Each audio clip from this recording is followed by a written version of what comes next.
The prince must choose my daughter, not my sister's daughter. Morning after the spirit's warning, the air in Madame Adoma's house felt heavy. The birds still sang, but their songs carried whispers of things unseen.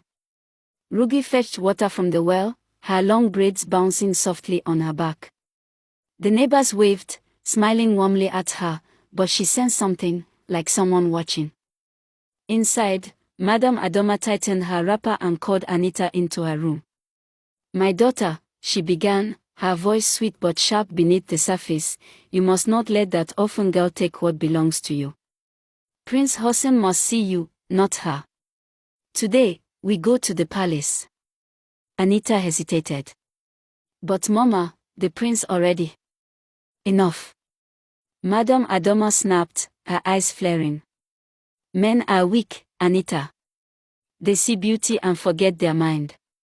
But you are the queen he deserves. I will make him remember." She reached into a wooden box and took out a small bottle, dark, smooth, and wrapped in palm leaf. The smell was strange, thick with power. "This oil," Adoma whispered, "was given to me by the market seer of Moyamba. One drop on your skin, and no man will look at another woman." Anita's eyes widened. "Mama, is this right?" "Right." Adoma laughed bitterly. "Right is what keeps poor people in the mud. Do as I say." Meanwhile, Rugi was at the river washing clothes. The sun glistened on her brown skin, and her ocean eyes reflected the light like waves. As she wrung her wrapper, she saw something in the water, a faint shimmer. The current rippled unnaturally, and then the reflection changed. A woman's face appeared, soft, glowing, familiar. "Mother," Rugi whispered. Mariatu's spirit smiled, her image made of light and mist. "My daughter, danger walks behind you. Do not fear it. When the moon rises tonight, follow your heart to the sick cotton tree by the old well. There, you will see what truth the living hide." Before Rugi could reply, the reflection faded. The river calmed. Only the sound of the flowing water remained.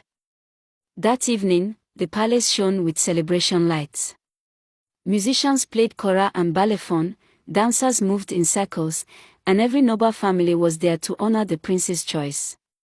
Madame Adoma arrived with Anita, both dressed in dazzling fabrics. Rugi came behind, quiet and unsure, wearing a simple blue dress her mother once made before her death. When Prince Hossein entered, all eyes turned to him. His gaze moved over the crowd, but stopped, once again, on Rugi. His lips parted slightly, his chest tightening. Adoma noticed, her face tightening into an artificial smile. The drummers fell silent as the prince approached. "Tonight," he said, "I will speak with each maiden once more, before I make my final choice." Adoma's heart raced. "He will not choose her again," she muttered. When Anita stood before the prince, she looked beautiful, too beautiful. The oil on her skin shimmered strangely under the palace lights, her eyes glowed unnaturally bright. But as she smiled, the prince frowned. "Your eyes," he said slowly, "do not speak your heart." Anita trembled, her charm breaking. Then came Rugi. She bowed gracefully, the crowd murmuring at her natural glow. The prince took her hand gently, and a cool breeze swept through the hall. The oil scent on Anita's body turned sour, the lights flickered. Suddenly, the silk cloth above the throne caught fire without touching a flame. Gasps filled the hall. The musicians dropped their instruments. In the smoke, a faint shape appeared, a woman's silhouette glowing in silver blue. "Let destiny stand pure," the voice said, echoing across the palace.